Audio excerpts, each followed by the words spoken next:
the Floor, and I'm here with Paul Singh. Paul, thank you so much for being with us here today. Thank you for having me. Great. Why don't you start off by telling us a little bit about your background and your startup story? Which startup should I tell you my story about? Let's go through them all.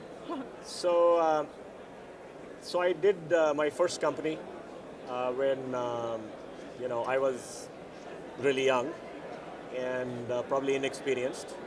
But I had worked at large companies like Sun Microsystems, 3Com, and a few others, and it gained enough information about the market and knew that my calling was to be an entrepreneur. How old were you? I don't even remember. But so it was in the early 90s that I did that. And internet at that time was what I call 0.9. It hadn't really come into the mainstream, but there was enough talk about internet. And we saw a problem.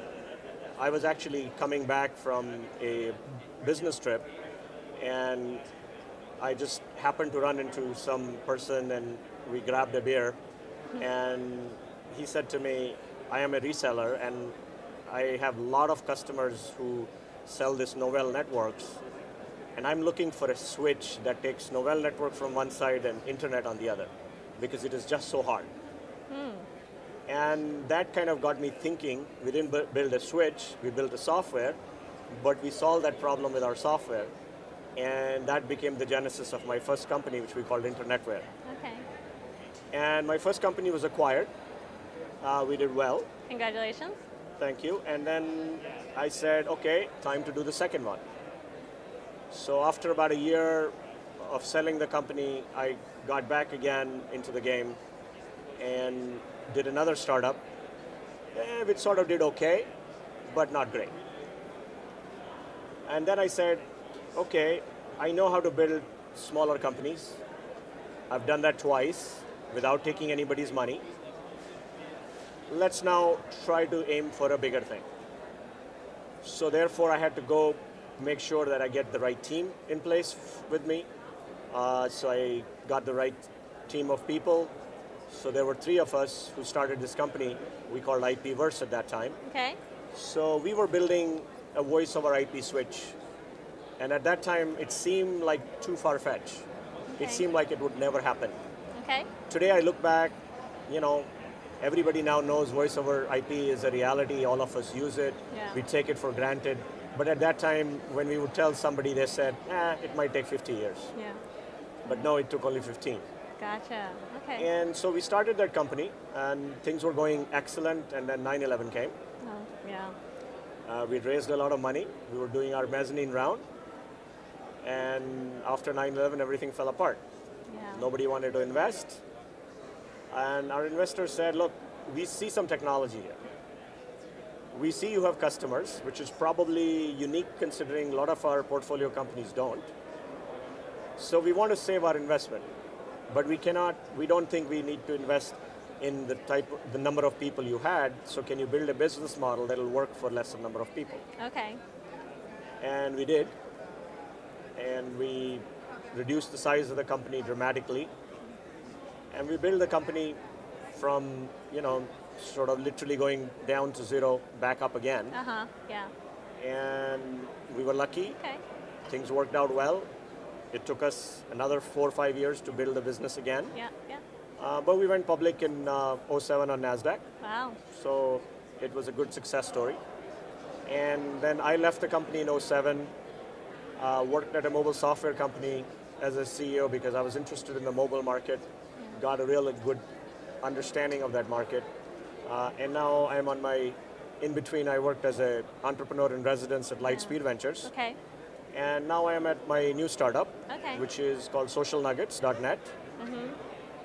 And our focus, really what we saw in the marketplace is that there are a lot of players in the market who will allow you to listen to social conversation, but not make meaning out of it. But what they give you is a quick, instant gratification. So you can put the software in, you will know for a particular keyword what's happening.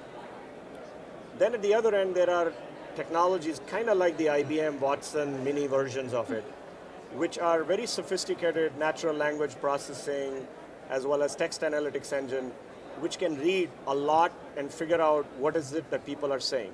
Right. They can give you real good depth. Yeah. But in order to set that up takes 6 months to a year. So there is a big gap between having something instant of a poor quality, Yeah. but a lot of quantity. Okay. And at the other end is a lot of good quality, Yeah. but to get to that takes a long time, Yeah. costs a lot of money. Yeah. So we're trying to bridge that gap. Okay. Great. We give you the same good quality that you will get with a high-end product, Yeah. but you get an instant access. When you come to our portal, you buy our data, you get the instant access to the data which is already cleaned out from the social networks, Yeah. and you can use it instantly. Yeah. And Okay. someday we think you will probably not have to ever do a survey.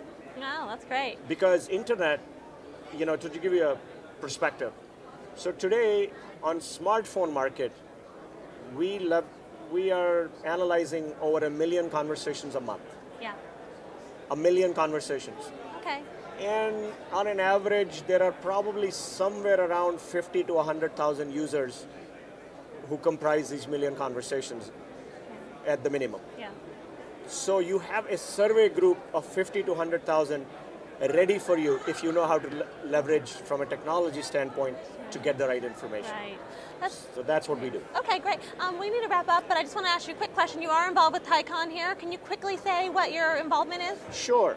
So I have been involved with TiE for a number of years.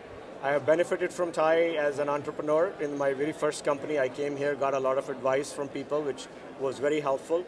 And then I felt it was my time to give back.